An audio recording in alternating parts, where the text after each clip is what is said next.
Hi, I'm Lindsay from Life, Love, and Sugar, and today we're talking about leveling, torting, stacking, and building a cake.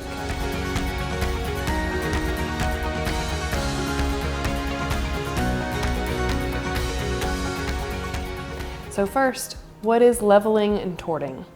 So you know how you bake a cake and sometimes it has that dome on top? Well, leveling is just shaving that top dome off. Now, why would we do that? Well, the main reason is so that you have level layers as you're building your cake. If you have a bunch of cakes stacked on top of each other that all have this dome, you're going to end up with a lot of pressure in the center of your cake as it kind of falls out to the outside, and that's why sometimes you see cakes split through the middle. So that's why leveling is important. Now, torting is when you take a cake, such as this one that's thick, and you actually divide it into multiple layers. So we're going to talk about that today too. And then we're also going to talk about building a stable cake. So let's start with leveling and torting. I like to use a cardboard cake round to build my cake on, then I can move it around later and put it on a cake stand or whatever later. And I'm going to grab my first layer of cake. This is just my moist vanilla cake. Now this is actually a fairly level cake, but if you really want to be particular about it, you can definitely level it. Other times cakes have a larger dome. You can buy utensils that are made for leveling and torting, but often they're kind of flimsy and I've never really enjoyed using them. So I really just use a long serrated knife, serrated, so that it cuts nicely through your cake. One thing that can be nice about cakes is they have this nice little edge here all the way around. And so sometimes I like to use that as my guide for leveling the top of the cake. So I'll just kind of start right at that edge and saw all the way across until I have a nice level top. Just keeping a close eye on these edges as I move through my cake. So I've just got the tip and the base of the knife kind of touching these edges so that I know I've got a level cake as I trim off the dome. Now we can take that off and put it aside.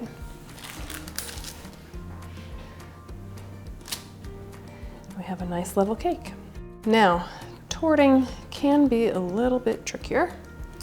And again, they have tools, but I don't really find them that useful. What I like to do is I take my knife and I try to find the midpoint of the cake. You could use a ruler if you want to be really exact. Find your midpoint and kind of put a little marking right on your cake so you can see it. All right? And then I just kind of get in position, find that marking, put my knife there, just kind of tuck my arm into my hip and just keep my arm steady as I turn the cake. Keep the knife in place and make this mark all the way around the cake. You can check every once in a while, make sure you're still in the right spot, reset, and go around. And once you've gone all the way around, you should have a line that goes all the way around your cake. And now you can kind of use that as your guide. So I'll put my knife in here. Now you could keep your knife in place and just keep sawing further in, turning in a circle. But I'm not a big fan of that. I personally prefer to just put my knife in the line and just kind of eyeball it and just keep an eye here and there as I go around and make an even cut.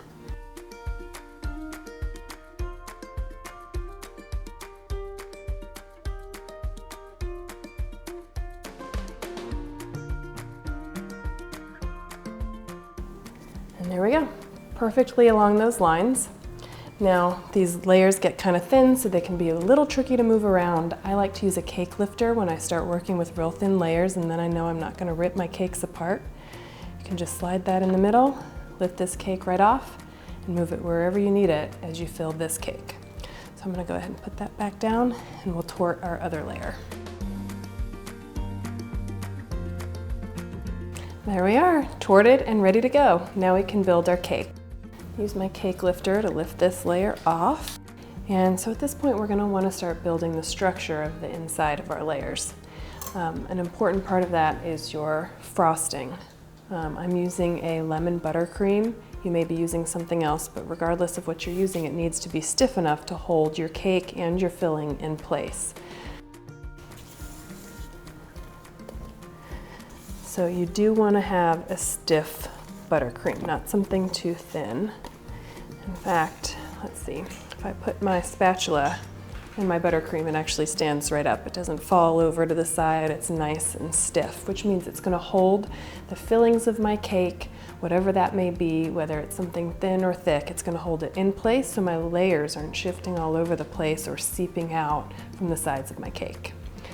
So for this cake, I've got some lemon curd and lemon buttercream, and we're going to layer that in. This layer is going to be lemon curd. So we're actually going to pipe a dam of buttercream around the outside of this cake first, and that's going to keep our lemon curd filling in place.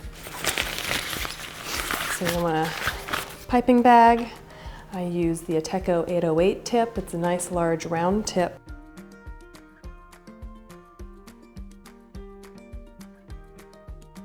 And now we're going to pipe our dam around the outer edge. I like to get as close to the outer edge as I can so that I have plenty of space in the middle for filling and so that I'm not leaving a bunch of gaps on the outside.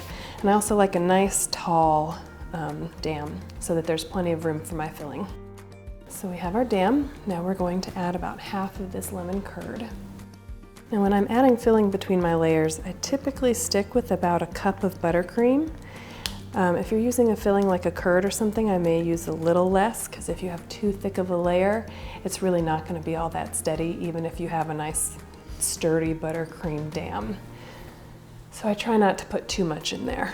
This is probably going to be about, let's see, about 6 tablespoons of curd per layer. And just like with our cake layers, we want our filling layers to be nice and level. So I'm going to spread this out into a nice even layer, going all the way to the edges of the dam. So remember I said that I like a tall dam? Well, that's so I have plenty of space for my filling. But even if there's space left, I want to go ahead and level this off so the whole thing is level. So at this point you can come in and remove the extra buttercream that is kind of above the layer of your filling, so that everything is nice and level. All right, so we've got a nice level clean layer here, so we can add this cake layer back on top of our filling.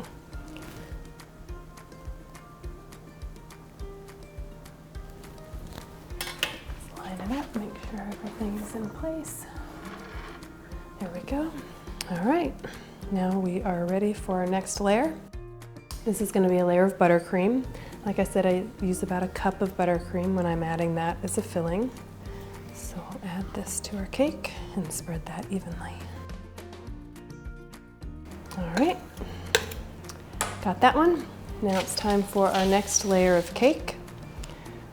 I'm going to go ahead and use my cake lifter because again, they're thin layers and I don't want anything to break as I'm moving it around. Make sure it's all lined up. And we're going to do one more layer of lemon curd. So we'll pipe another dam around the outer edge.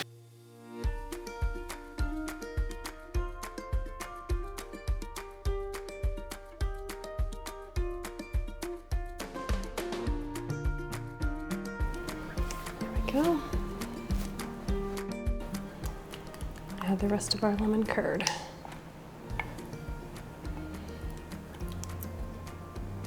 All right, and we'll level off this dam again. All right, now that's nice and level, so we're going to add our last layer of cake.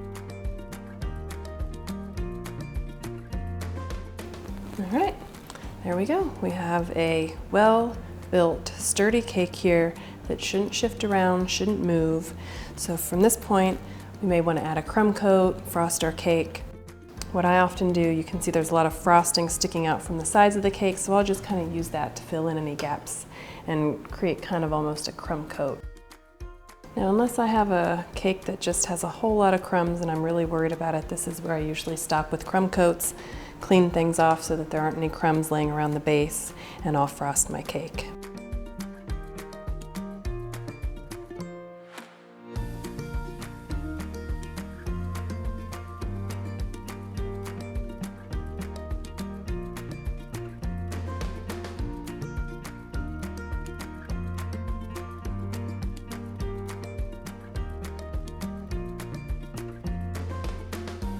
So now I've frosted my cake. If you'd like to see the tutorial on that, you can check out my video on my channel or on my website.